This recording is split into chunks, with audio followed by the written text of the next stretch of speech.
Good morning to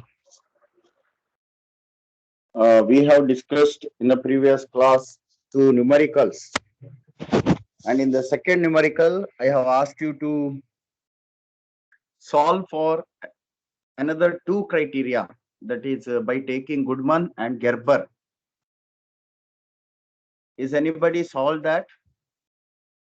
If anyone not solved, please try to solve with another two criteria. Thereby, we can draw some conclusion, some comparison you can make. The question two, which you addressed in the last class. Soderbergh criteria we have used and we have obtained some answer. Now for the same problem, use another two or three criterias and obtain the values so that some conclusion can be drawn. Which criteria could be better? Okay, or what is the understanding from each result? Anyone is having the result already? Anyone solved?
Nobody has the solution.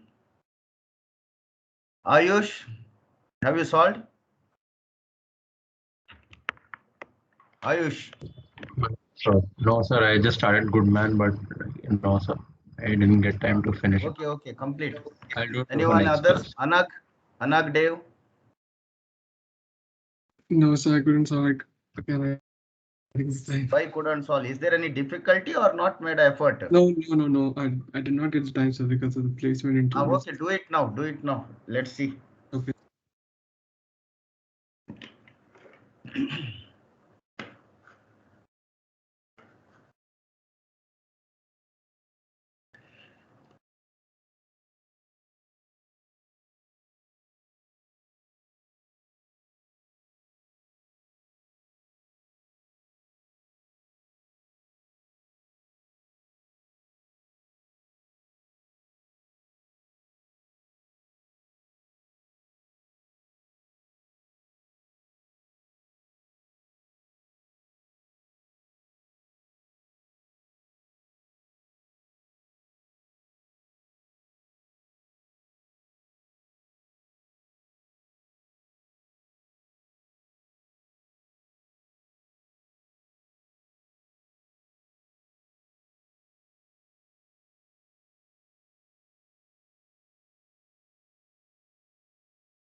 Anyone found any answers? Are you solving or simply waiting for something? Sir, solving. Anyone solving? I think one or two only are solving. Where are others? Gaurav? Gaurav Balaji Patil.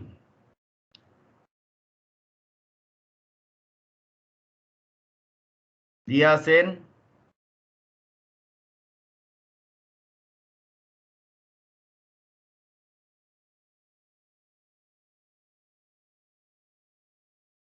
Gautam?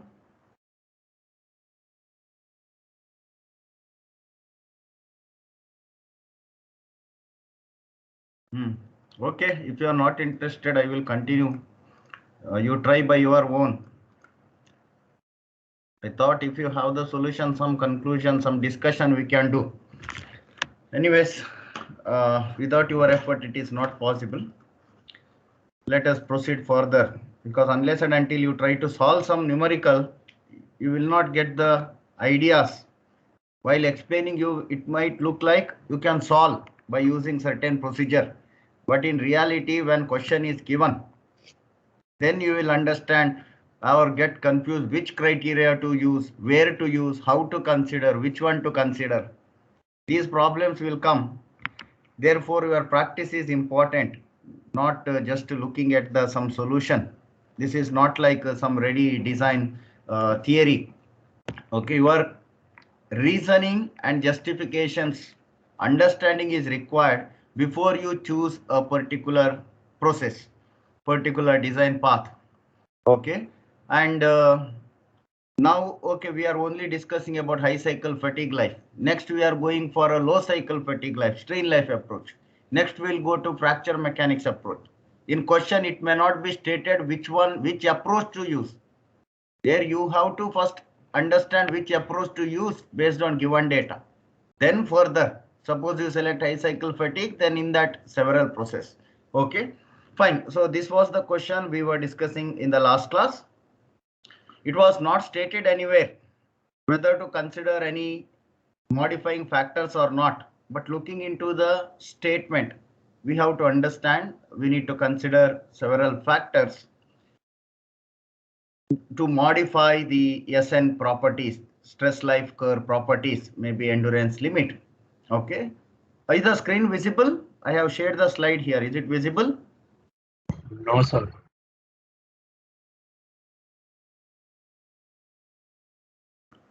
Okay.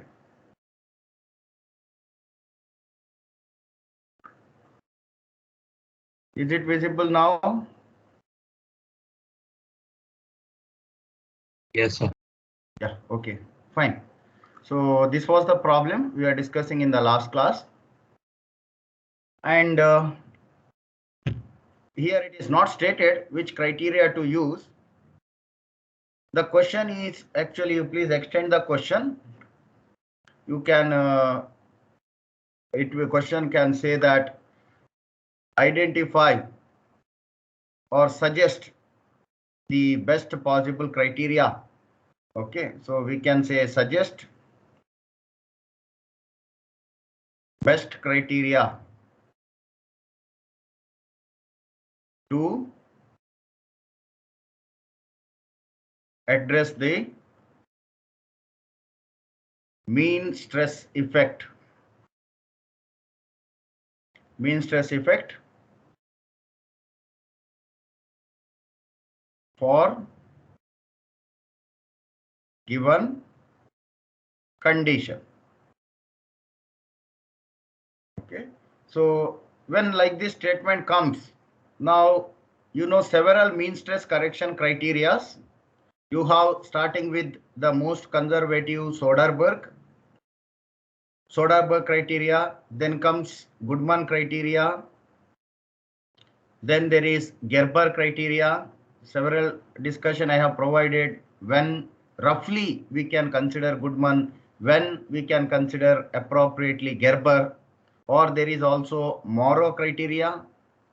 Okay, these four are most common used in the high cycle fatigue life concept. Apart from this yield criteria, ASTM criteria, elliptical curve criteria, etc. are available. Several concepts are there, but these are the most used. And roughly, if I say Soderbergh is most conservative, where if it is brittle materials or moderately ductile material, somewhere Goodman is better. Highly ductile material, Gerber would be better. And Morrow criteria, if you want to consider up to the fracture point. So fracture strength, if your criteria for failure, that means we can talk about brittle material, okay, or we can also talk about elastic and elastic plus strain hardening type of behavior material. There are several category of material, perfectly elastic and then plastic, or partially elastic, perfectly plastic, or viscoelastic, viscoplastic materials. So there are several category of material performance or behavior is observed. Correspondingly, we have to select. Why elastic plus strain hardening Morrow criteria? Strain hardening means strength go on increasing because of the strain hardening. You can see in case of steel material, upper and lower yield point, and after the lower yield point, strength increases. It was supposed to decrease straightforward, but strength increases because of the strain hardening effect. And at that time, we may follow any of these three criteria. Considering Soderbergh will not give you better answer. Think about considering all these three, and then even ductile material, because strain hardening, elastic plus strain hardening means it is a ductile material. In brittle material, you will not find strain hardening effect because it is already hard. Brittle materials are already hard. Fine microstructure is already there. So strain hardening effect is a pronounced effect in case of ductile material, especially moderately ductile materials. Okay. So material behavior performance knowledge is required to choose the criteria. Now, when you are unsure, what you have to do is select these criteria, solve the problem with the different criteria, then compare the answer and then choose the right criteria. So such process is followed in the present problem. Okay. Criteria is not stated. It is only asked to estimate the alternating stress or the maximum and minimum stress values can be applied over the component to obtain a fatigue life of 50% cycles. So it is said median life. Therefore, reliability factor R, which is 50 R, here R doesn't mean stress ratio. I'm talking about reliability factor, or may say factor FR for reference purpose. That will stands to be 1. 50% median life. Therefore, that factor need not be considered. Or even if you consider, it becomes 1. So all other factor discussion we had in the last class, then we have considered several factors, and finally we have modified the SN property. So this 0.5 times of SU, this is for steel material. Steel material, this is nothing but equivalent to laboratory testing endurance limit, laboratory testing specimen endurance limit. Others we have considered size factor and surface factor, and all other factors there were assumed to be unity because of the given condition. Don't simply assume as unity. Okay, it is assumed unity because of given condition. See the load factor. Load is bending. See the temperature. Temperature is room temperature. So laboratory conditions are ambient temperature or roughly 25 degrees C if you talk about standard, but even if it is 30 degree, it doesn't matter. Okay, it's a very minor variation. So ambient condition means 25 to 30 degree temperature. Therefore, temperature factor not there. Median life is said, therefore reliability factor not there. Notch effect, unnotched specimen is stated, therefore that factor also not there. Like this, we have considered all these factors, and then we have used for first trial Soderbergh criteria and determine the corresponding stress value to get 50,000 cycles of life. Okay. Next job is to follow the same thing. Again, you need not apply modifying factors. It's already there. SE is already there with you. Okay. You have to only use different criteria. Instead of Soderbergh, plan for Goodman, plan for Gerber, and then obtain the corresponding values. So once you have SMS mean, it is to obtain the total maxima and minima. You have two equations, two unknowns. You can solve. Stress ratio is ratio of minimum to maximum stress amplitude. Okay, so this much we have done in the last class, and then it is asked to try the same with the Goodman and Gerber criteria. I hope those who are tried, you might have able to achieve some answer. Anybody got any answer? Those who tried now? Yes. Excuse me, sir. Yes. Sir, SNF for all the three methods will remain the same only, right? The Which value. SNF? This one, huh? Yeah, S for 50,000. No. You see here, this is different, no? Yeah, but the formula You to are calculating SA. Okay, in this problem, you are Yes, sir. calculating SA. Yes. So SNF SA, is the same, right? Only SA will change. SA will vary. Okay, sir. Alternating stress amplitude will vary. That is, this is equivalent completely reverse loading value. SNF, what is there? It is equivalent completely reversed amplitude. Whereas what you get here, SA, is corresponding to the mean value. Okay. So this will vary. Stress amplitude will vary, and when this will vary, the S max and S minima, these values will be different. Okay. Yes, So sir. which criteria gives you what is the range? So for Goodman, S max I got as 800.15 and S minimum I got as Let me write. For Goodman, S max is 800.1 800 MPa. S minima minus 400. minus 400 MPa. For Gerber, are you able to complete? One Still minute. calculating, huh? Okay, fine. So like this, you will get some other value for Gerber here. Okay. Then you identify, is there only minor variation or is there some major variation? If that is the major variation, then why it comes? Okay. So this you analyze as a designer and then understand which criteria you can select. Now looking into here, 800 and 783 MPa are having not much difference. What does it mean actually? Why this is not much difference? That means yield and ultimate, the yield strength and the ultimate strength of the material, there is not much difference. Okay, when you say yield and ultimate are not much difference, what is the understanding? The material is either brittle, or when yield and ultimate are same, almost same, or with the negligible change, it is the material is brittle.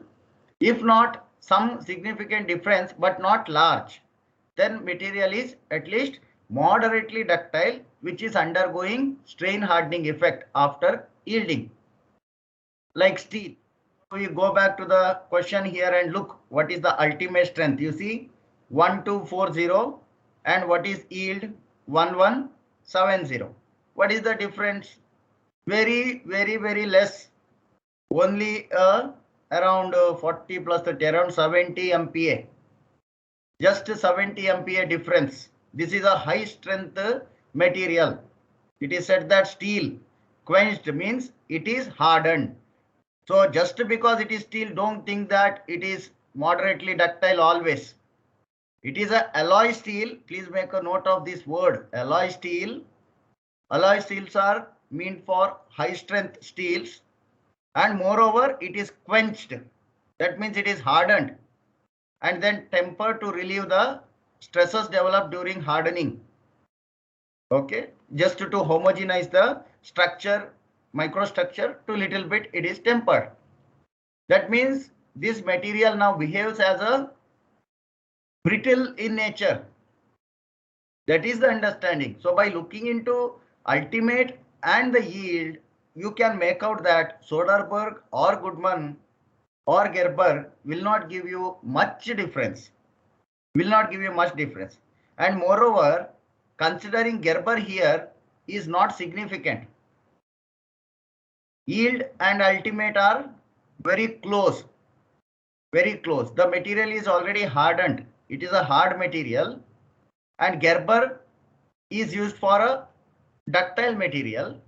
So for steel, you can use Gerber. But when the steel is in the annealed form or normalized condition, or when the steel is having some ductile nature before you start loading. But in this condition, the given material is hardened case.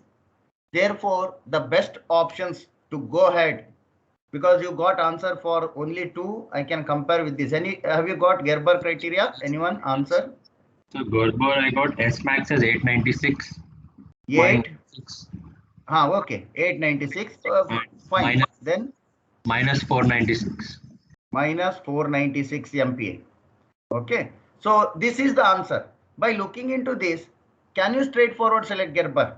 This is what I was highlighting. The material is not ductile now. Therefore, despite your Gerber criteria says you can apply higher amount of load, you cannot consider this particular criteria in the present design. So this observation and justification is important. We'll ask in the exam. Justify your answer. It is not that you solve and give me some value. Solving and giving some value is only 50% mark. Remember, the entire course is based on your understanding. Okay, you have to justify, you have to give reasoning, and not some simple reason. It has to be logical, valid, engineering concept based reasoning. So now you look, Gerber may not be the possible, despite it is telling you that if you use Gerber, you can apply higher amount of load. It is too risky. It is too risky here in the present condition, because material what you have selected here is hardened or brittle in nature. It is a steel, but steel in the brittle form. Yield ultimate are very close. It is hardened steel. High strength steel, moreover, it is alloy steel. Okay. Therefore, the remaining 2 options, Soderbergh or Goodman. Soderbergh or Goodman. There is, again, if you see, just a minor change of some 13 kilonewton, 17 kilonewton. Only the difference here you find between these two is around 17 MPa. Sorry, not kilonewton, MPa. If you calculate load, then it is in kilonewton. Here it is Newton per meter square or Newton per mm square. Any such unit you can use. Stress we are talking about. A 17 MPa, about 17 MPa difference you can find, about 17 MPa. That is very negligible, very negligible. Okay. So you can select Soderbergh for the present problem. You can go ahead with the Goodman criteria for the present problem. It is not a big issue in your design. Okay. But if you select Gerber, it will be a problem in your design. Despite you tell that 900 MPa load you can apply, about 900, 896 you can apply, but the component is definitely going to fail much prior to that. So calculation value you will get, what interpretation, what is the output you are going to get from that, that is important for the designer. Okay. So I hope you have got the idea between using different criteria. So this question is to highlight that when to select which criteria and how to interpret that. Okay. Let us move forward. Make a note of another problem here. Any doubts while solving problem? Please stop me in between. You ask your doubts. Okay. Because this is interactive session, numerical solving. Don't wait till the end. Wherever you get doubt, you please raise. Whether it is relevant, not relevant, don't worry. We'll discuss about that. Okay. And how do we decide between Goodman and Soderbergh in the last? You said anyone is okay. Yeah, it is very minor variation, no? Okay. It is just because there is only minor variation. Yield and ultimate strength, there was not much difference. Okay. So when the material is brittle, we assume that considering ultimate strength would be sufficient. It is not a big issue. Okay. Therefore, you can go ahead with the Goodman there. You want to be little bit conservative, you take Soderbergh in that case. But if it was a ductile material, then you will get to choose between the Soderbergh and Gerber. Goodman will not come into picture at that time. You can see, if the material was somewhere around ductile, you use the same criteria, and when you compare, there is significant difference between value predicted by Soderbergh, Goodman, and Gerber criteria. Significant difference you will find. And then you are not supposed to choose Goodman at that condition. You can go ahead with the Gerber and Soderbergh, but Soderbergh becomes too conservative in the sense, if the material is undergoing strain hardening, then you have to select Gerber criteria, or else you are underestimating the material strength. If the material is not undergoing strain hardening, the pure ductile materials in aluminium, copper, then strain hardening effect is very less. If it is pure, there is no interstitial type of strain hardening or some strength enhancement mechanisms which are going on inside the microscopic level, inside the material at microstructural level. In that case, you cannot predict the strain hardening is going to occur, and what is the level of strain hardening is going to occur in the material. Okay, you cannot predict as a designer. In that case, don't take a risk with going with the Gerber criteria. That time you have to tell that Soderbergh criteria is recommended. It all depending on the material what you select, the behavior, the nature of the material or response of the material to the applied load. So thorough knowledge of engineering material is required to choose the design criteria. Is that okay? Yes, sir. Yeah.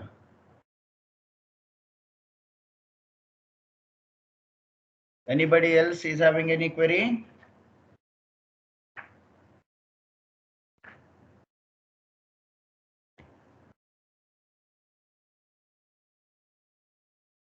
Okay, make a note of this problem. It is a cantilever spring. The moment it is said that cantilever, what is the understanding you will get? Cantilever, you will get the meaning it is a beam. You know it is a beam. Now if it is a beam, then any stresses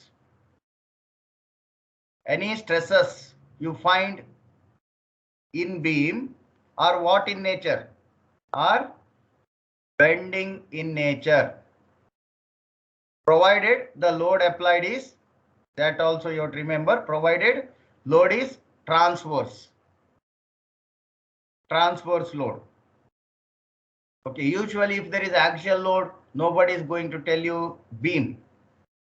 Okay, when we say beam, it must be interpreted that the load by default applied is transverse load unless and until it is stated. There are beams where we have axial as well as transverse, both the load, that is possible. But only if axial load is there, then there is no meaning to say the structure has to be beam. Then it is truss, it is just a 1D bar. You can consider for analysis, or some cross section with the area. Axial load means we need not say beam structure. So when it is said beam or cantilever spring, the meaning is the structure is the beam and transverse loading is there, bending phenomena, and the stress. Whenever you calculate, you have to use the bending equation, m by I into y. This equation you have to use to interpret the stress. Do not go and use F by A. Sometimes people have the by default assumption, when what is stress means they will give the definition load upon area. This you should not give. Load upon area is not a definition of stress. It is a definition of stress only when you have axial loading, or you want to predict the stress in a cross section on which load is orthogonal or perpendicular to the cross section. Only in that case, this expression of stress is right, load upon area. This is not the definition of stress, load upon area. This is definition only mathematical representation for a specific case. Okay, but many a time, if when in strength of material class, or many time whenever I ask student, even after undergoing MD1 design, where you are aware about several stress components you are calculating, on mices, equivalent stresses, principal stresses, all that. Despite that, when it is asked what is stress, people give the definition load upon area. This you have to leave at least at this, after this course. Okay, what is stress? If you want to define, it is resistance offered to the applied load or resistance offered to deformation. That measure is stress. Stress is there in the body only if it is loaded. If it is not loaded, there is no stress in the body. It is a state of the material. This physical understanding is required, not the mathematical relation. Now comes the question, if it is a resistance offered to the deformation, then what type of resistance? It depending on type of load.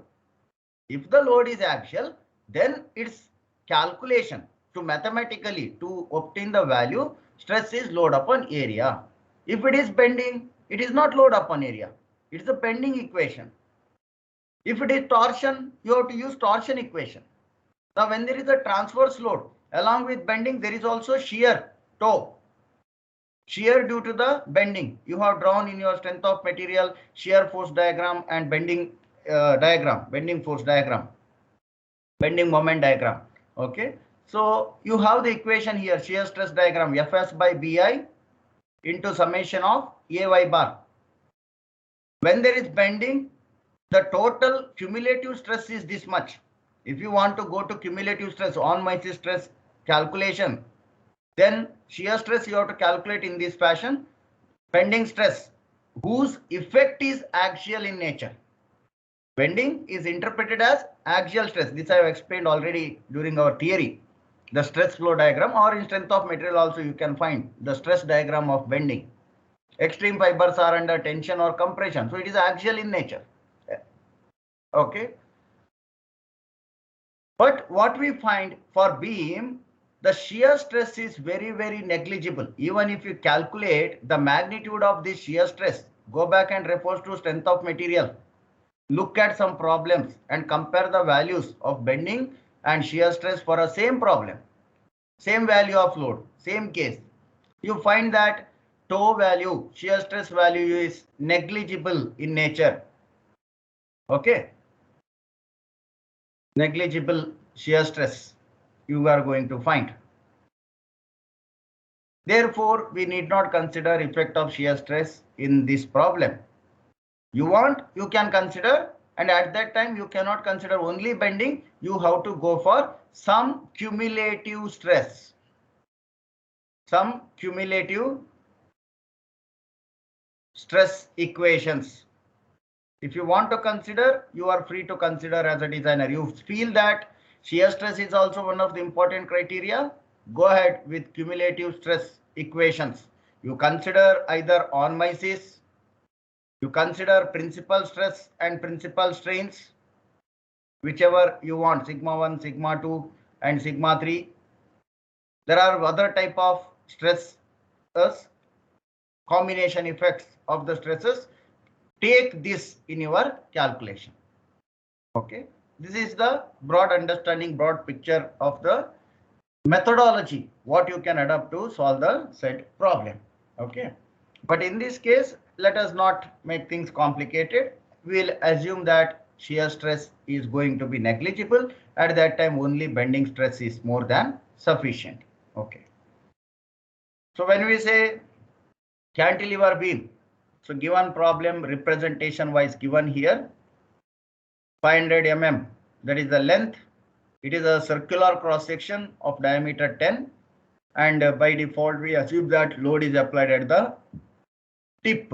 Whether it is stated, then it is fine. If it is not stated, by default, you assume at the tip itself. Okay. Or else it must be clearly stated at what distance from the support end or from the free end the force is applied. In the problem, it is clearly said that force P is going to vary from 75 to 150 Newton. It is applied at the free end. Straightforward definition. Beam geometry is given, that is 0.5 meter length, that means 500 mm and 10 mm diameter. Okay, when it is said diameter, it is understood that it is a circular cross section. Steel material is mentioned, stainless steel, okay, chromium nickel alloy steel, and corresponding material properties are given. So from the problem point of view, material properties are given. But if you compare this with your practical scenario as a designer, it depending on your material. Of what material you are making your spring in your application. You may not use even steel, you might use brass. You may be using some other aluminum alloy to make this particular component. That time, that material property. Okay. So material property need not be given in the problem definition. We can ask you to choose a material. You may state in the problem definition, choose a ductile material. You are supposed to look and understand for a given application which materials are suitable. Choose a material and then go and refer to data table to obtain the corresponding material properties. If you have that material SN diagram property, then best way is to select that. Okay. In the present problem, SN diagram properties are not given. Instead, ultimate strength and yield strength are given. That is also more than sufficient for us. We can go ahead with our empirical calculations. We can calculate SE prime, which is 0.5 times of ultimate strength.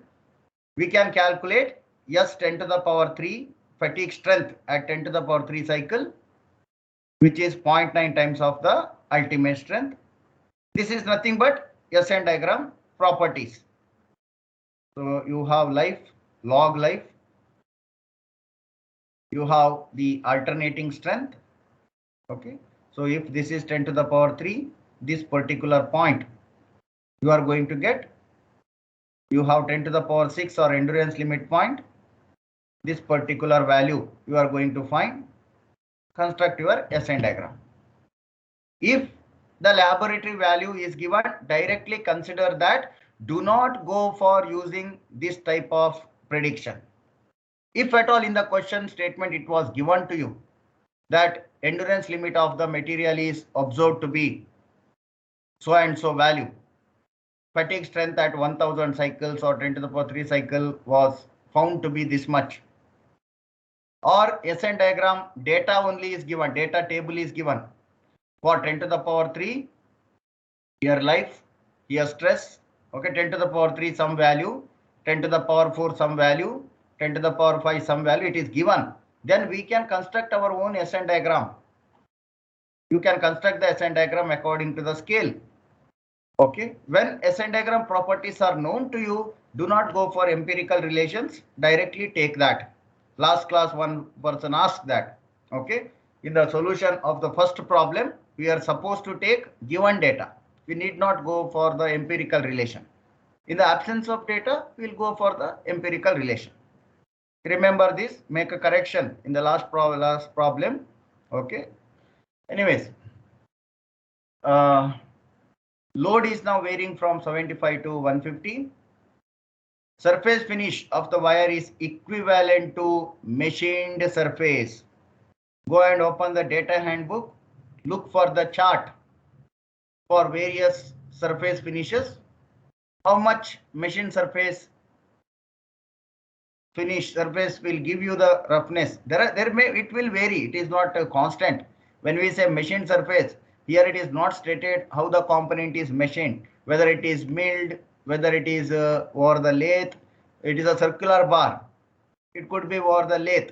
If it is over the lathe, then surface finish is governed by several other factors. Several other factors in the sense, what is the RPM? What is the cutting tool? What is the feed rate? Feed rate and RPM, that is revolution, cutting speed, are the primary values which impart the surface roughness. Then the tool tip, nose radius, whether it is a carbide tip, whether it is a HSS, whether tool has got blunt. So there are these many things you have to look for. Here it is simplified, directly said that some machined surface. But in practical, if you see, when it is said that or some component is given to you, you say machined surface, you have to tell as a designer what is the surface finish you want to achieve. Okay, it is the designer's responsibility. In DFMA, there was last chapter about surface finish, how to represent the surface finishes. Okay, it was there in your metrology and measurements also.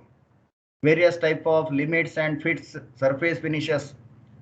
Various surface finish with different machining strategies we will indicate in the drawing itself. When that level of surface finish is achieved, how to achieve that surface finish? Manufacturing engineer need to know. He must have the knowledge. If not, nowadays manufacturing engineer, designing engineer, both are integrated. He is the one person together.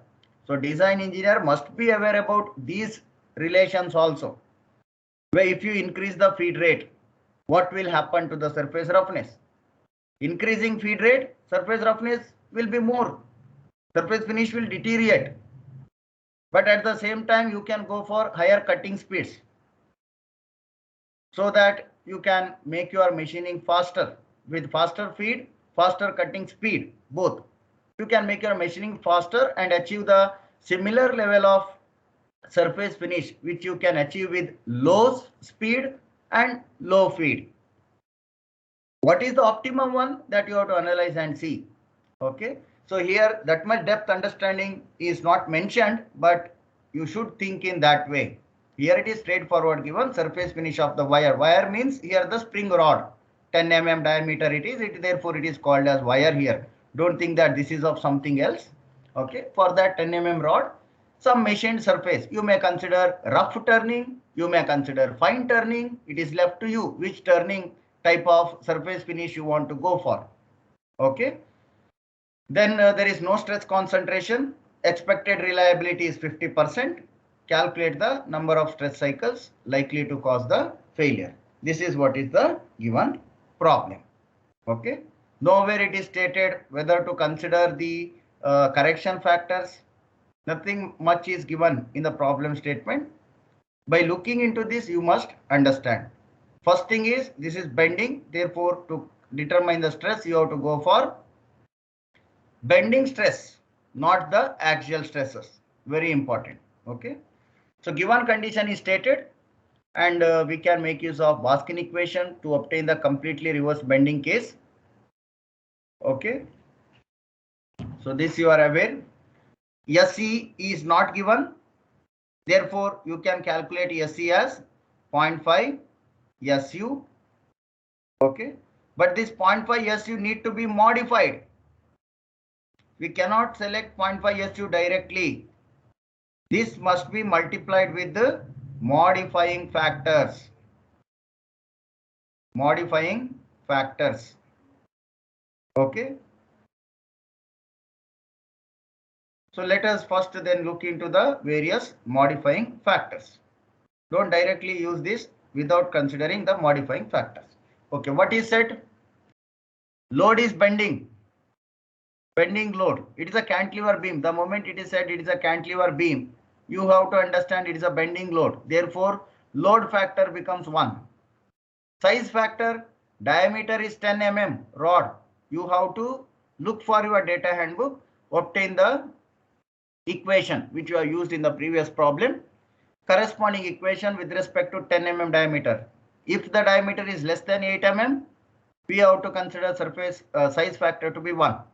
If the diameter is greater than 8 mm, you have to use the appropriate equations. So open your data handbook. use the corresponding equations. Where is data handbook? Here.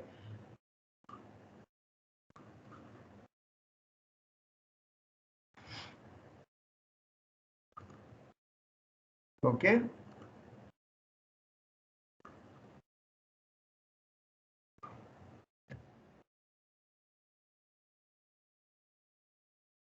In this fatigue data handbook,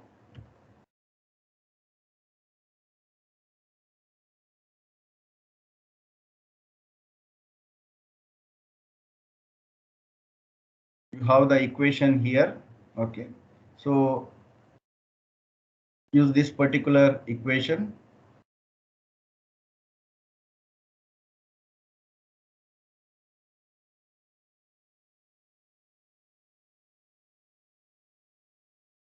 I think here it is image. Okay, fine. So here there is an equation. It is 10 mm diameter. Between 80 to 250 mm, we can use this particular equation. If it is in mm, if the given diameter in inches, use the above equation. There is one more equation you can use the if it is in inches. So this is for the size factor. Surface finish is stated equivalent to that of the machined case. So look for the graph plot here. Surface factor.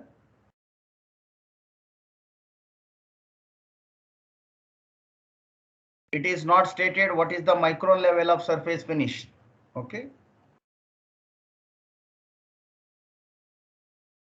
So here, depending on the strength of the steel, you see here, it is given in KSI. Value is given in KSI, where in the problem, the ultimate strength is mentioned in MPa. So you have to convert it accordingly from KSI to MPa to KSI. Okay, important to remember, convert the values from MPa to KSI. There is a factor 6.9. You can multiply and you can convert. So if it is in MPa, divide by 6.9, roughly 6.9, it varies from 6. I think around 8, 6.8 to 6.9. You can just check it. Okay. Conversion factor. From that, convert to corresponding KSI value and then just take the surface finish factor. Machined.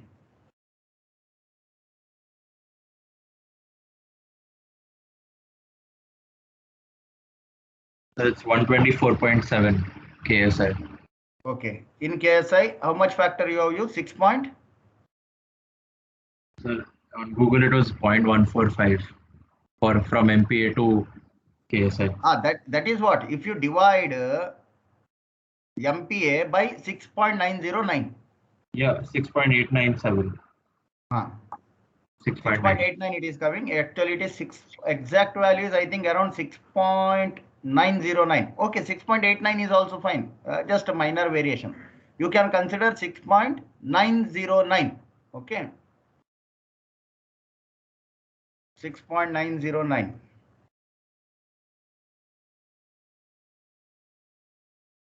MPa is there, important conversion factor.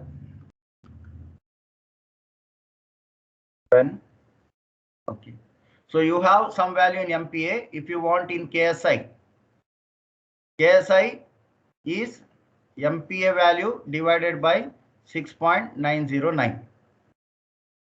Okay. So use this, or from MPa, if you want to convert, I mean KSI to MPa, 6.909 into KSI. So through this you can determine, and 124. Okay, over this scale you mark, say here it is 120, little bit here and there. Just take it upward to the machined axis. It is not said whether it is fine machined or something like that.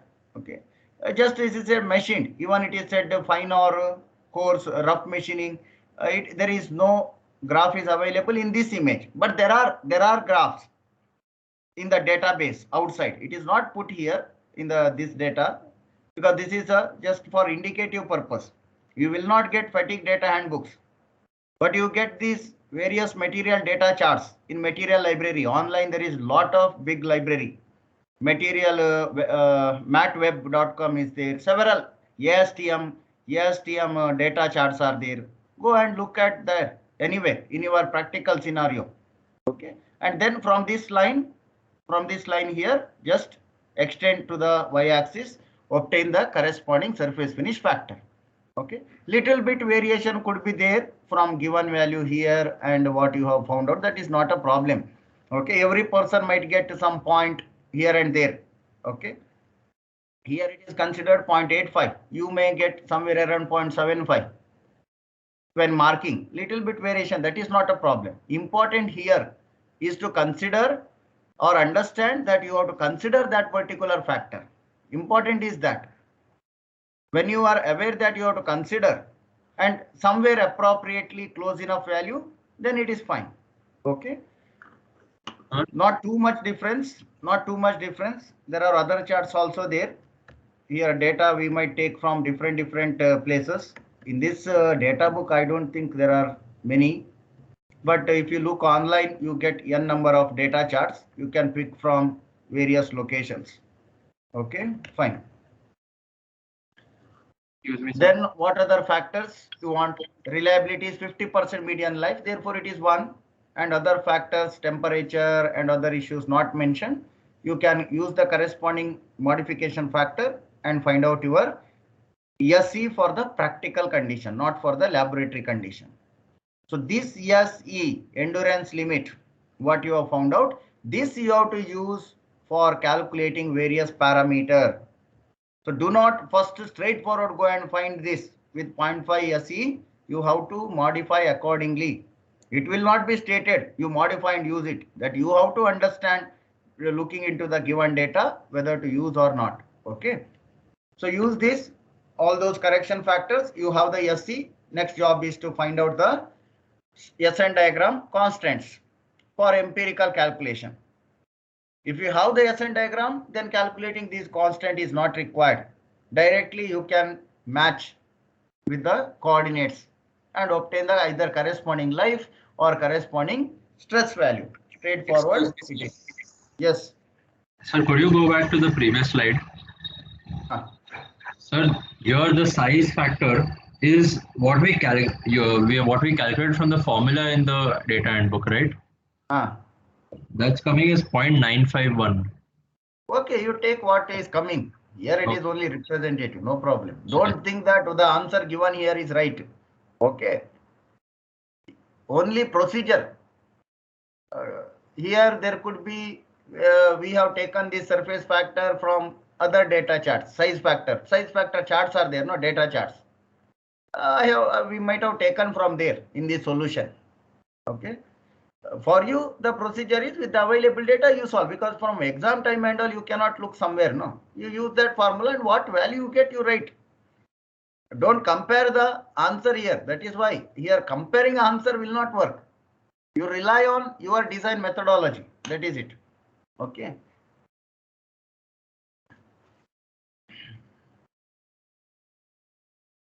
So you have got the SN diagram values now. Now determine the stress. What we have to calculate in the present problem? Expected fatigue life.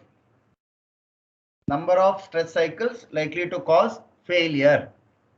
How many cycles of a given magnitude loading will cause failure? What is given?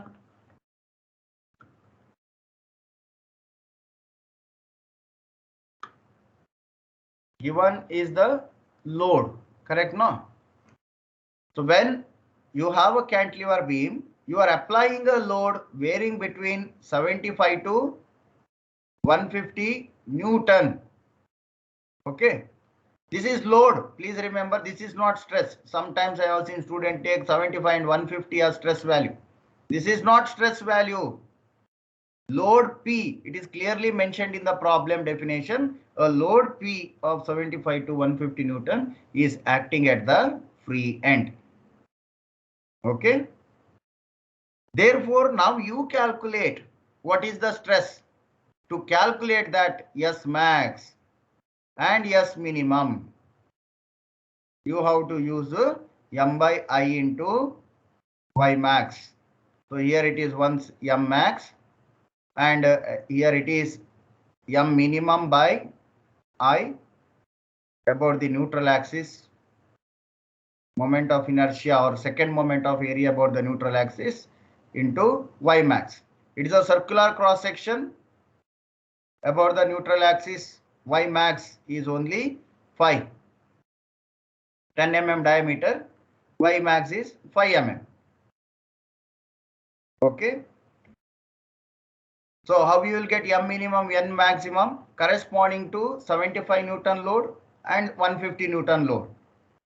Corresponding to 75 Newton, how much is the moment? So for a cantilever beam, M is WL, load into distance. Cantilever beam length is given L, 0.5 meter or 500 mm. So W into L, you will get moment. Once you change this W to 75 to get the M minimum. Once you change this W to 150 to get the M maximum. Corresponding stresses you calculate. How much value you will get?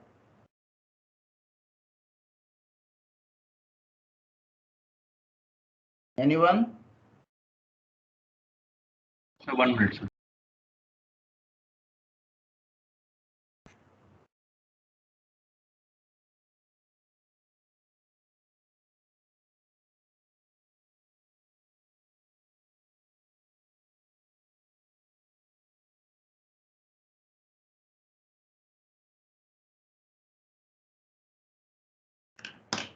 See, many are not calculating. Please calculate. If you do not practice, it is difficult. Okay. So calculate M max. You are supposed to get somewhere around 763, 765 MPa. Minimum you have to get around 381, 382 MPa. Okay. Now this is a case with mean stress. Why? What is given load? This load varies from 75 to 150. What is the nature of loading? Tension, tension. 150, 75, 150, 75, 150, 75, 150, 75. So like this, how many number of cycles you can apply? N is equal to how much you can apply for the component to failure. This is 150. This is 75 Newton. This is load cycle. Corresponding stress you have calculated. Corresponding stress value is sigma max. You will get somewhere around 760, 765 around. So you have sigma max or S max. Any one notation you can follow. You will get, let us say, somewhere around 765, 763 point something.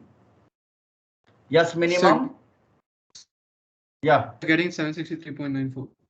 763.94. Yes, minimum. 381, no? 381.97. 95 MPa. Okay. So this is the load you are applying. It is not completely reversed loading with non-zero, mean zero. This is non-zero mean. There is a mean load. Therefore, alternating sigma A and sigma M will come. You have S max minus S minimum by 2, sigma A, and S max plus S minimum by 2 for the mean. So stress ratio, if you want R, you can calculate S minimum by S max. You are going to find the load is R value is not -1. It is not completely reversed. Okay. And if you want to consider neutral axis, then upper fibers are under tension, bottom fibers are under compression. So load pattern or stress pattern for the bottom is compression. Same magnitude of stress, but in compression. Load pattern for the upper fibers is in tension. Now we know that material is stronger in compression than tension. Therefore, we will take only the tension stress. We are not going to consider the compressive stresses. Okay.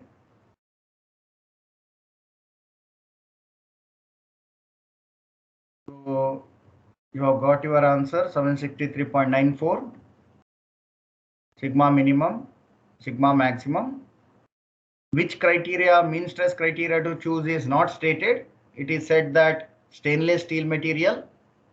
You may consider Goodman criteria for that material. This is by practice we know that stainless steel are brittle in nature. Okay.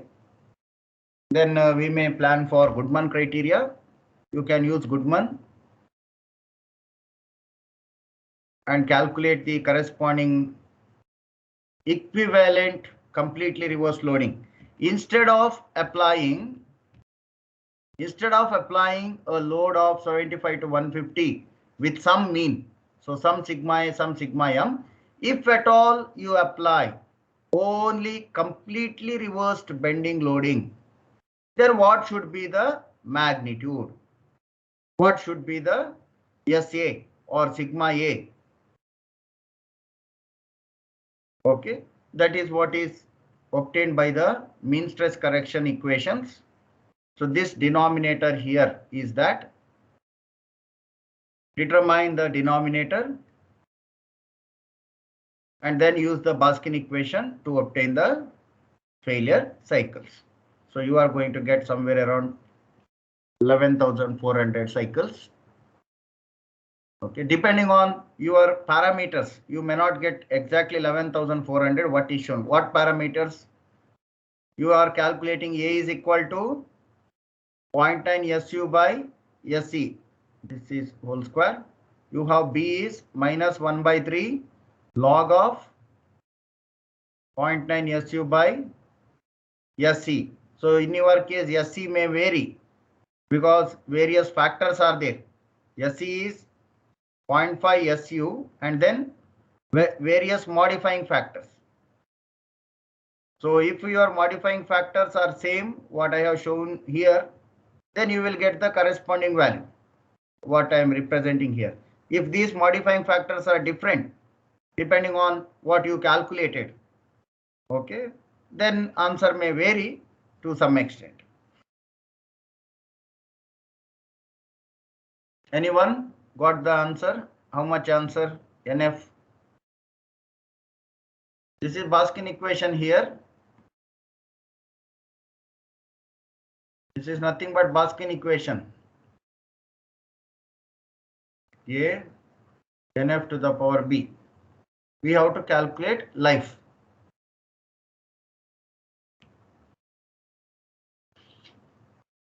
Anyone got answer?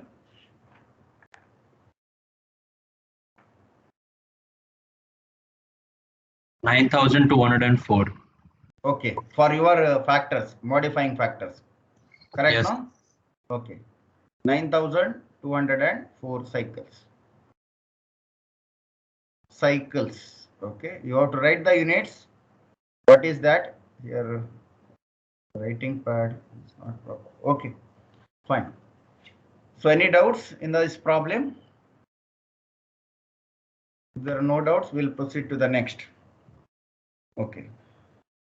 Consider a rotating shaft subjected to non-rotating force of 5,000 Newton. Simply supported between two bearings A to E, as shown in the figure below. Here figure is given. I have drawn here. Okay. The shaft is machined. Material is plain carbon steel. Plain carbon steel. Okay, of composition 30C8. 0.3% carbon maybe. Yes, ultimate strength is defined. Expected reliability is 90%. So here you have to consider reliability factor. If it was 50%, then reliability factor is 1, but now it is not 50%. Expected reliability is 90%. So some reliability factor will come. Equivalent notch radius at fillet section can be taken as 3 mm. So notch effect is mentioned. Notch. Okay. There is some fillet, so we have to plan for notch. What is the life of the shaft? Take theoretical stress concentration factor KT. This is KT. So KT value is given. In your MD1, you know how to calculate KT, how to obtain KT. So here directly it is mentioned. Here we assume that you are aware how to take KT from your MD1. Okay, I'm not going to focus on all that. And in the fatigue data handbook also we have not put those figures. There are n number of figures in your machine design data handbook. Okay, you can open your MD1 data handbook and see for the given configuration what type of KT you can calculate. Have you make a note of the problem definition?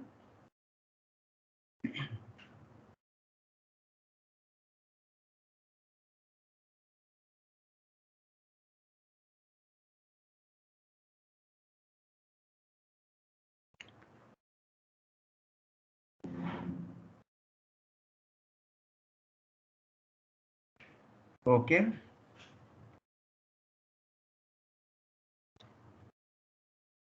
Just make a note of the figure image. This image is given, figure is given. It is a shaft of some given dimension. Here also there is bearing supported between bearings at the end A and E. Okay.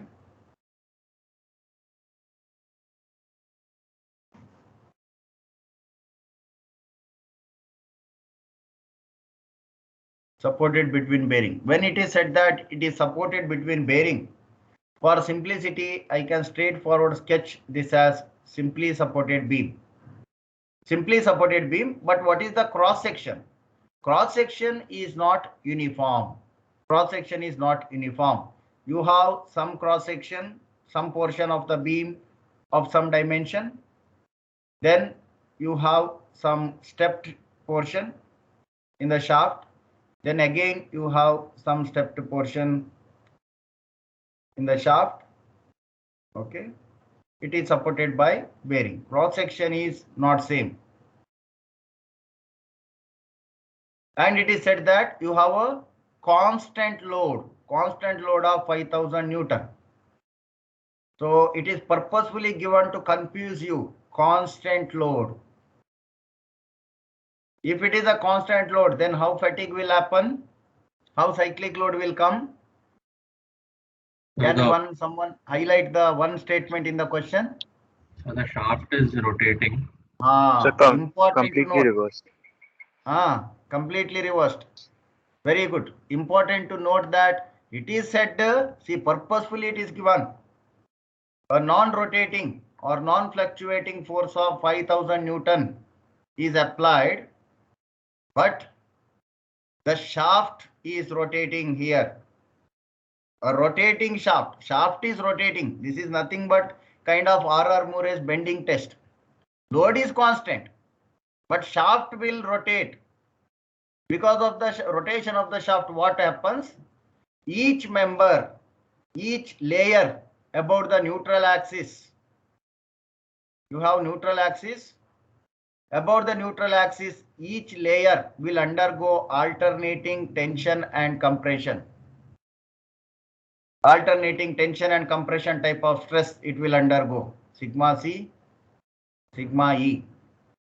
It is rotating. So alternating tension compression, the 5000 Newton of load causes alternating tension compression, and it is completely reversed. So in this case, mean stress is 0. This is a case where sigma m is 0. Okay.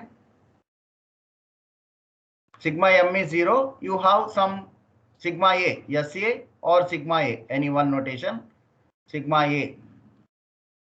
Okay. This is there, you have to calculate. This you can calculate by sigma max minus sigma minimum by 2. Now calculate sigma max and sigma minimum. What you have to do? You have to use bending equation. Remember, don't make load upon area. Bending equation sigma I into y. You have to use this. Since it is completely reversed case. Completely reversed case.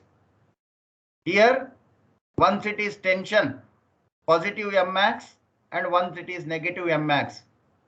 Equivalent. Okay. Here there is not a increasing different magnitude. Previous problem is totally different, where beam was not rotating, beam is cantilever stationary, load was fluctuating. Load was fluctuating. In the present problem, load is constant, shaft is rotating, and therefore you have the alternating stresses in the shaft. Okay. This is one of the basic understanding you have to make from the problem definition. Okay, basic. Here, if any mistake happens because of the constant load, you assume something different rather than fatigue, or you consider that the stress is somewhere or axial stress equation, there itself problem becomes wrong. Okay, so understanding is important, and then cross sections are given. Now, when like this different cross sections are given, then what you have to do? We have to consider cross sections in different regions. Different regions we have to consider the cross section. Okay, maybe we'll consider one cross section here. What is shown AA? You may assume that this AA is, this distance is negligibly small. This distance is negligibly small. So it is representational cross section is shown. Ideally, we may say that it is at somewhere around center. Okay, it is a small variation. It is just a small variation. We are going to consider the smallest cross section for this cross section, section AA. You consider a section AA with the smallest possible cross sectional area. Consider section BB with smallest possible cross sectional area. Okay. Whereas consider cross section C here at the center. Why? It is because of the bending moment. Bending moment for a simply supported beam is maximum at the center. So you have for the entire beam, you have maximum bending moment here, M max at the center. But there is stress concentration because there is geometry change. There is stress concentration. So whatever M you will get here, MA, this has to be multiplied by stress concentration factor. Now this is a case of fatigue stress concentration. Therefore, we have to write KF times. We have to consider fatigue stress concentration. In the absence of fatigue stress concentration calculation, we may consider only KT. Okay, if you can calculate fatigue stress concentration, then it is better. We have Neuber approach or Peterson's approach. We have a relation. KF is 1 minus Q. No, Q into some equation is there, no? Q into 1 minus KT. KT minus some equation is there. What is the equation? Neuber equation. Open the data handbook.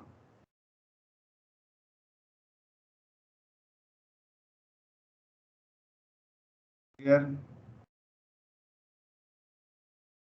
KT minus 1 plus Q into KT minus 1. That is the equation we have to use to calculate the KT minus 1 into Q plus 1. Okay. So this is the equation we have to use to find out KF. Here also MB, what you have, this is multiplied with the stress concentration factor. Now you have to look which is maximum. Which is maximum, which is causing the maximum stress. Whether stress here cross section AA is more, whether stress at cross section CC is more, or stress at cross section BB is more. And stress is calculated how? Through the bending equation. All stresses are calculated through the bending equation, remember. First, you have to decide which is the area, which location there is more stress is coming. That is the area which is going to fail. Just because max is more at the center. For a simply supported beam, it bends in this particular fashion, and you have maximum bending moment here at the center. But there already large cross section is provided to support that itself. Then you have to think whether it could be where there is a fillet region, bending moment is low, less, but stress concentration effect is there. Is that effect is significant? Okay, so this understanding, this you have to first verify, and the corresponding stress which is causing this type of maximum nature where that cross section you have to consider. Once you identify all these things, this broad picture you should have how to approach the problem, which value to consider, then you solve. It's a direct similar method. So by using Baskin equation, applying the properties, considering various factors, size factor, surface finish factor, etc., depending on the given condition, all that. Okay. Now, theoretical stress concentration factor KT is given 1.68. If you want to determine, you go back to your MD1 and open the book for this type of fillet, this type of shaft nature, determine whatever the KT comes. So this is MD1. I hope you are aware. So in practice, you can follow here in the present problem directly the value is given. So let us not worry about that. Considering modifying factors, we have load factor. It is a completely reversed bending. Therefore, load factor is 1. Size factor, you see, size factor is going to vary now for different position because of the shaft diameter. Okay, you have to decide which size factor you want to consider. Okay, it has got varying cross section. Then we need to take the size factor for various cross section and see which is severe. That size factor you can select, or every time for that particular region you can apply the corresponding size factor. Okay, surface finish, it is said that machined, you may assume somewhere around 0.9.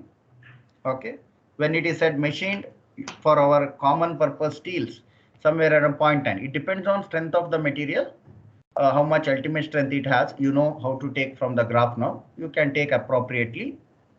Reliability factor, it is required to be 90% reliable. 90% reliable, not the median life. We want 90% of the component to survive. Then we have to bring down the SN curve. Therefore, you apply a factor 0.879. These factors are there in the data handbook. You can select. Okay, and other miscellaneous factors, temperature, environmental, all that not mentioned. Let us not complicate things by considering higher temperature, environmental effect, corrosive environment, certain factor. Whatever is given, all those factors you can consider and you can modify the corresponding endurance limit. Then it is a case of notch. There is stress concentration.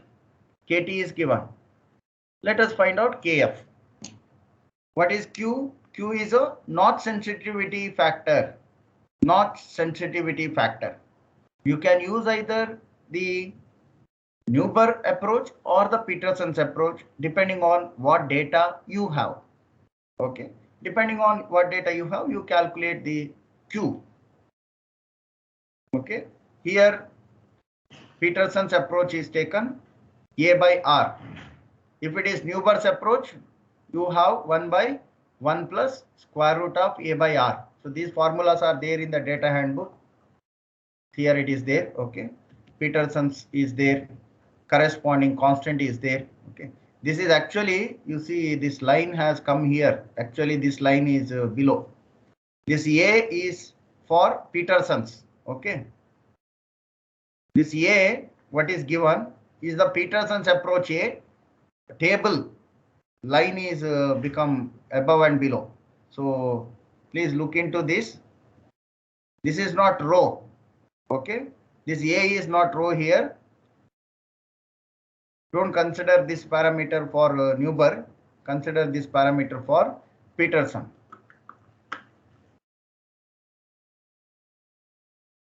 So we can use the Peterson approach. We have the ultimate strength. We can calculate the material constant A. Material constant A. R is the notch root radius, which is given in the problem definition. We can consider the notch root radius R to be 3. Okay.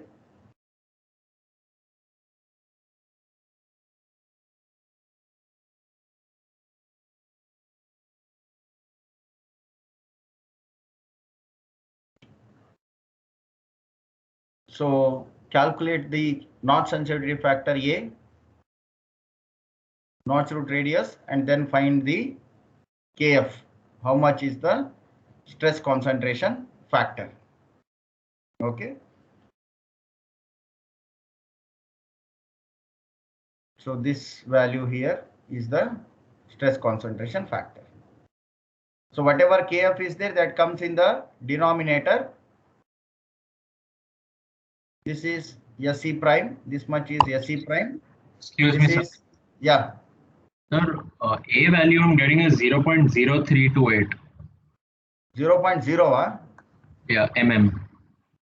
You have used the same equation, no? Oh, sorry. Mm. This is in MPa, no? Here you see, this is in KSI. I think you have used 300 by stress in MPa. Correct, no? I've converted to KSI, and after converting inch to mm, I'm getting as 3.284.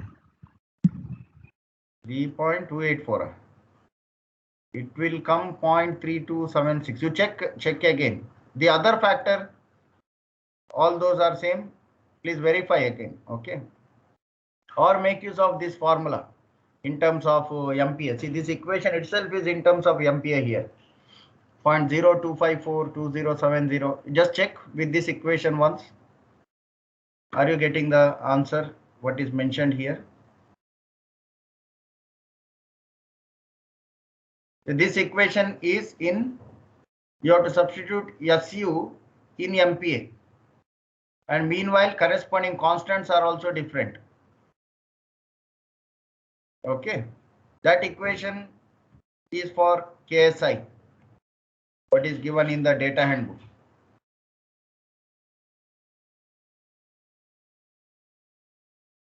So find out the notch factor and then modify the yes. Sir, here the constant before the bracket, there you see it is not considered. It should be 0.001 into 2.54 into 100. Okay. Yes. So that comes out to 0.254 and not 0.0254. Okay, that you verify. For this, how much answer you will get? For this answer is correct, 0.3276. But I'm saying that in this formula that you have written, shouldn't it be 0.254 instead of 0.0254? Where here in the solution what I'm showing or in the data handbook? No, in the solution. In the solution? Yeah. Wait 1 minute. Where we discussed about the notch modifying factors, no?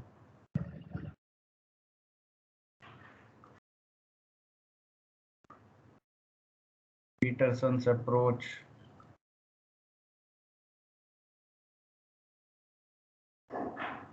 See, this is the formula.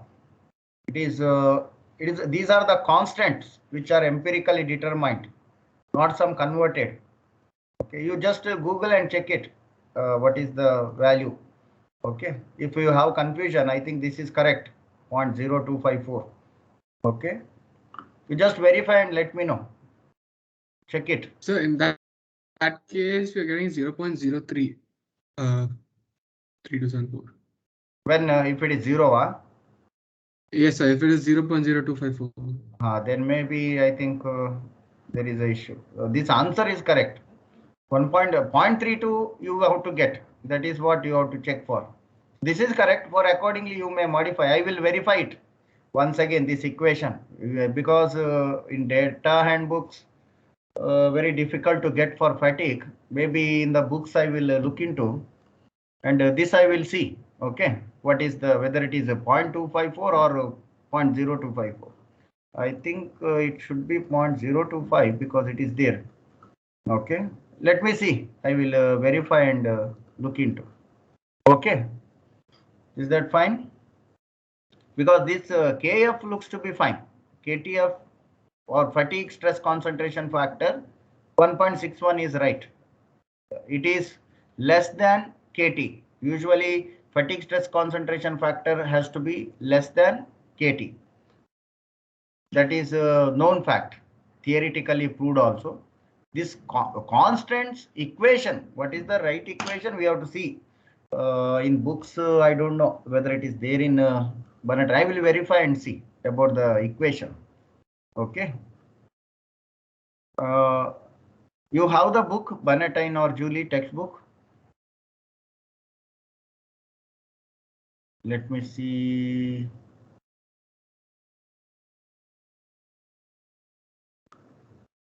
Let me see here, 1 minute.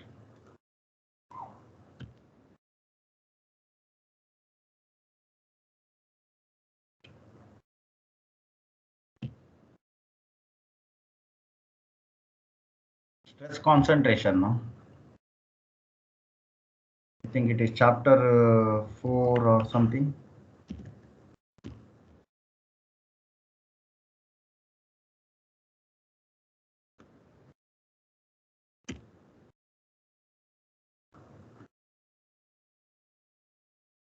Here only will verify.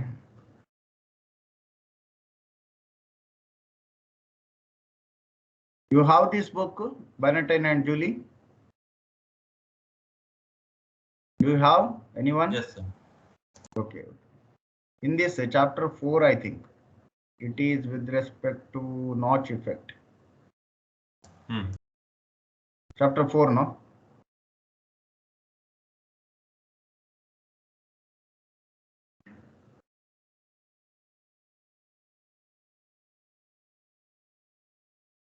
Yes. Page 124. Notches, chapter 4. So in this, you see what is the equation given.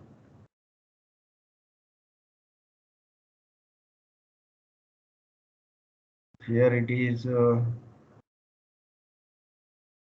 Here in MPA is not given. Huh?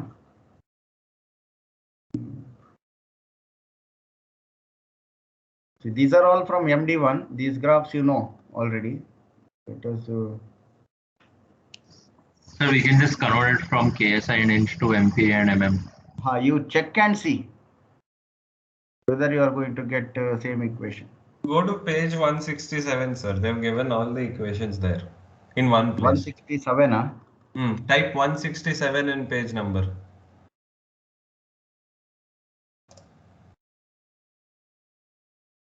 Where is the equations?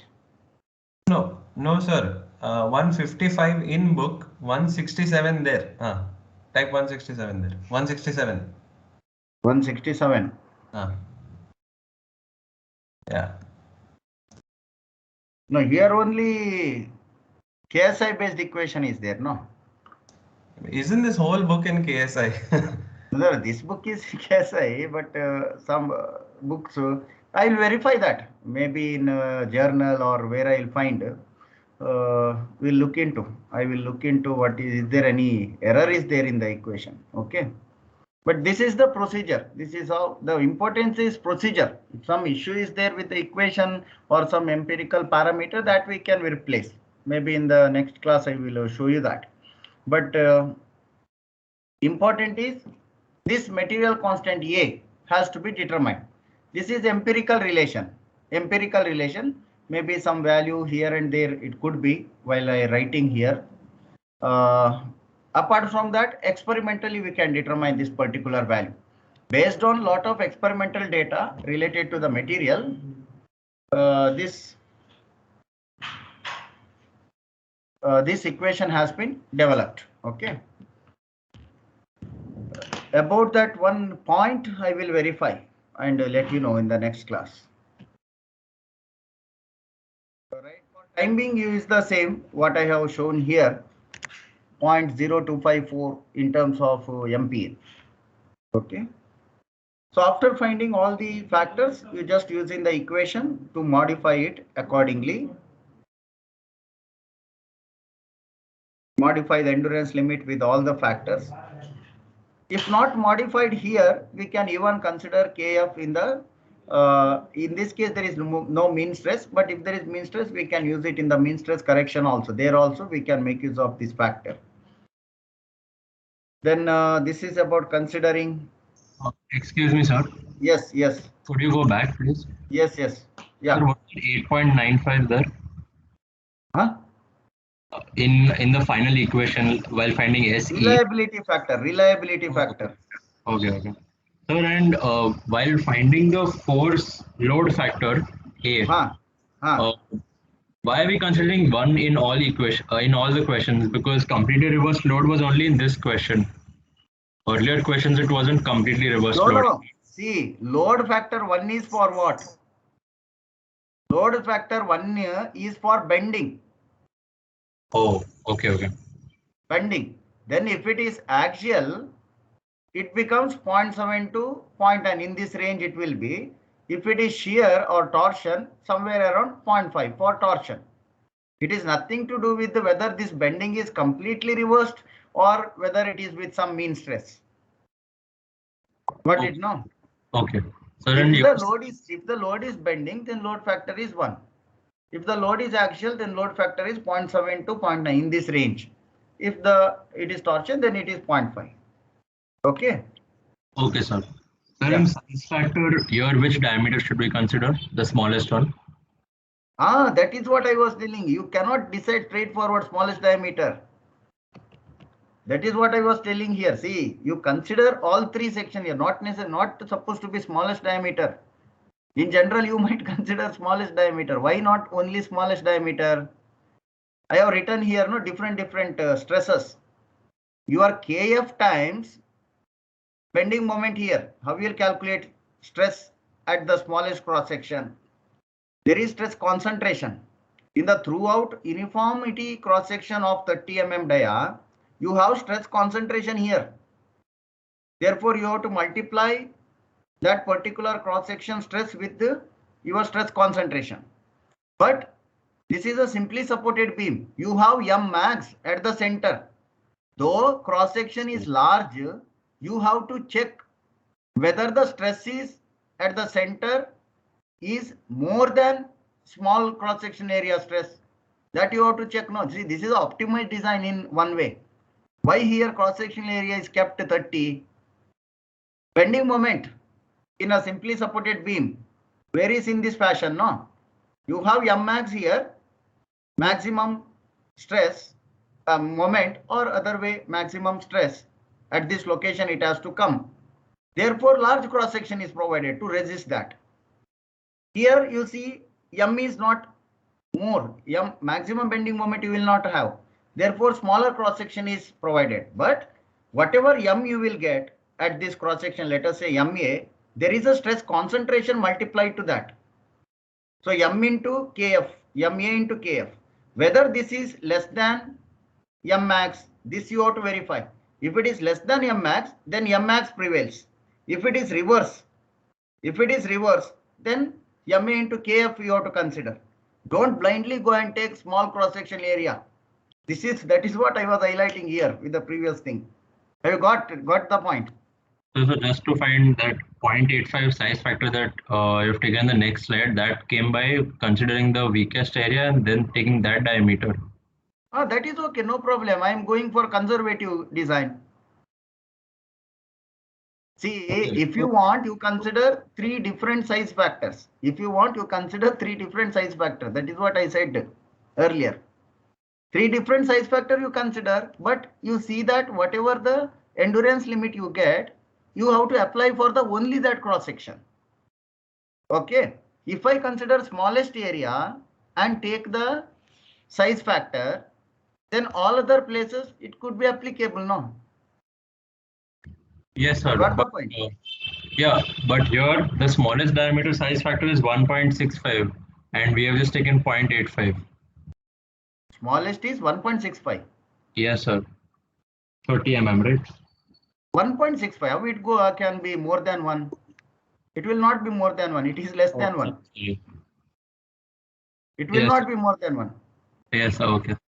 Please verify. Some mistake may be there in the calculation. Okay? Yes, sir. Thank you, sir. Yeah. Okay. So calculate at 3 different cross section. What is the bending moment? What is Mmax, MA, MC, and MB? So these are the 3 cross sections at 3 different locations. Central cross section is for the maximum bending moment location. Other 2 are where there is a notch effect. So we have to consider cross section at several locations when there is a geometry change. Calculate how much is this. Answer is not written here. You can calculate and determine. Okay. Then obtain the corresponding stresses. Stress there, stress here, stress at this location. Now you see where stress is more. Stress is more at the lowest diameter section. You have the shaft here 30 diameter. You have the notch effect there on this cross section. You have the larger portion. You have somewhat smaller portion of 35, 45. Okay. Just blindly do not select lower size diameter area. You have to verify and select. That is important. Usually in design we say smaller area we will consider, but it is not guaranteed in this particular case. Why? Here there is maximum bending moment because of the nature of the design. In this zone now, if there was no stress concentration, then I would have got this stress, whatever MA I am talking here, or S max. Okay, MA is more, or corresponding stress is more, just because there is stress concentration effect. Therefore, now after comparing this, we can decide which is the area highly prone for failure. Now we will take this particular stress, and that we will use into the equation to obtain the corresponding life. Okay. We got the idea which one to select. This is what is important for a designer.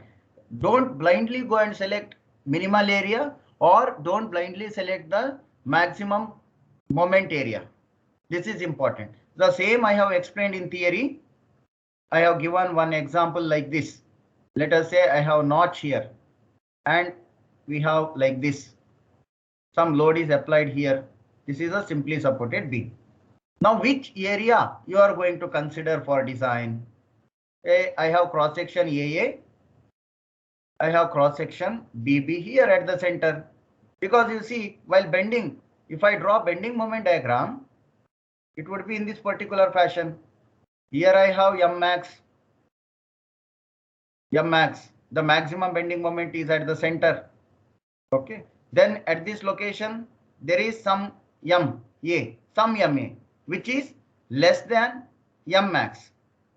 But there is a stress concentration because of notch. So stress concentration times this MA. Not only MA, stress concentration that times this MA. If this stress concentration times bending moment is less than what you find here at the center, then which is more failure prone area, A or B, for this given condition? This is a uniform cross section, no? Why that much of doubt? Have you not got what I was telling? Anyone? Anyone? No response. Am I audible? Yes, sir, you're audible. You didn't get the question? No, sir. Oh, okay. This I even explained in theory. Okay, let me put once again here. Say simple. Consider a beam. Consider a beam of uniform area now. Forget about the shaft and all what we are discussing. You have simply supported condition where you expect maximum bending moment. For this, how you will design? Uniform cross-sectional area. No notch, nothing. How you are going to design? Center. Which M max you are going to consider? At the center cross-section, correct? No? Are you getting? Yes, sir. You are going to consider this M max, the bending moment at the center. If you plot bending moment diagram, strength of material, bending moment diagram for simply supported beam with central load is like this. This is M max. At every cross section, you have to calculate what is the moment. You used to do this in strength of material. If you forgot, please recall your strength of material, every cross section. Now, if the cross section is uniform, there is no notch and nothing, no effect is there, then the beam is likely to fail at the center because there is highest amount of load is experienced at the center for a given orientation, given set of configuration. At the center, there is more damage is going to occur. Now, relate this to another case where somewhere, not at the center, somewhere at different location, there is a notch. There is a notch, some discontinuity in geometry, some radius cross section or something is there. Now you do not know whether the beam is going to fail at the notched cross section or beam is going to fail at the center location itself. If there was no notch, beam was supposed to fail at the center. Now there is a notch here somewhere far from the center. Now you do not know. You cannot say that just because there is notch, beam will fail here. Why? Whatever the remaining area is there, even after the notch, if it can sustain this particular bending moment at that location, let me say this location is AA, cross section AA. At this cross section AA, whatever the remaining area is there, if it can sustain the applied load at that location, then notch effect may not be of any issue. Having notch may not cause failure. Failure could still go at the center. But if there is a notch and now that notch concentration factor Kf is much large such that whatever the bending moment you have here is now Kt times or Kf times Ma total or initial, let me say initial bending moment. Then you have to compare Kf and that initial bending moment at that location is more or M max at the center location is more. If M max at the central location is more than the previous, okay, then you have to consider the cross section at the center itself.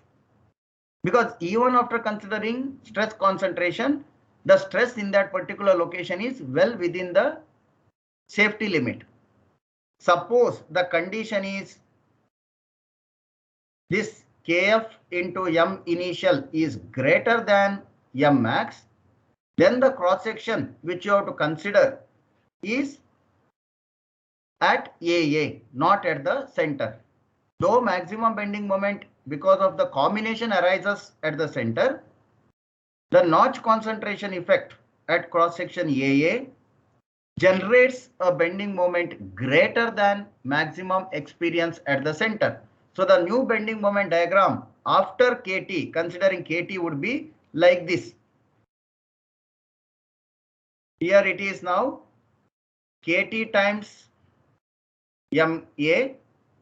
This was the earlier BB location at the center. Now at least you got. Anyone? Yes, sir.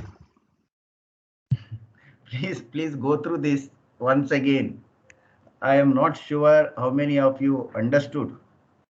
Okay, and look into strength of material also. How the bending moment diagram. It seems you have completely forgot what you learned in the third semester. These are all basics. Okay.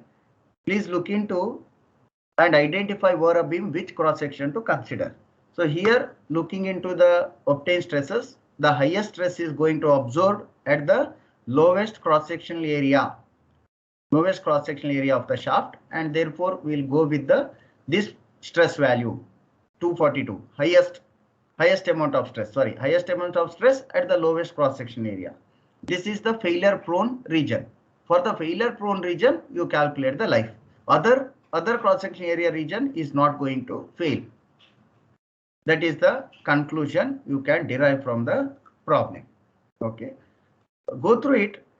Try to solve, go through the video once again, this portion which I explained again, 2-3 times you look into, still you are not getting. What I'll do is I'll solve this problem once again without considering the notch effect, and with considering the notch effect, then you will understand which area. At that time, if I do not consider the notch effect, you will see that the central region will give you more stress compared to other region. So this you can try by your own. Without considering notch effect, you try once. You are going to understand where the stress will come. Okay, fine. Okay, it's already time. Thank you for your involvement today. Anybody is having any other query? Please let me know. If no query, we'll end our today's meeting. Any questions?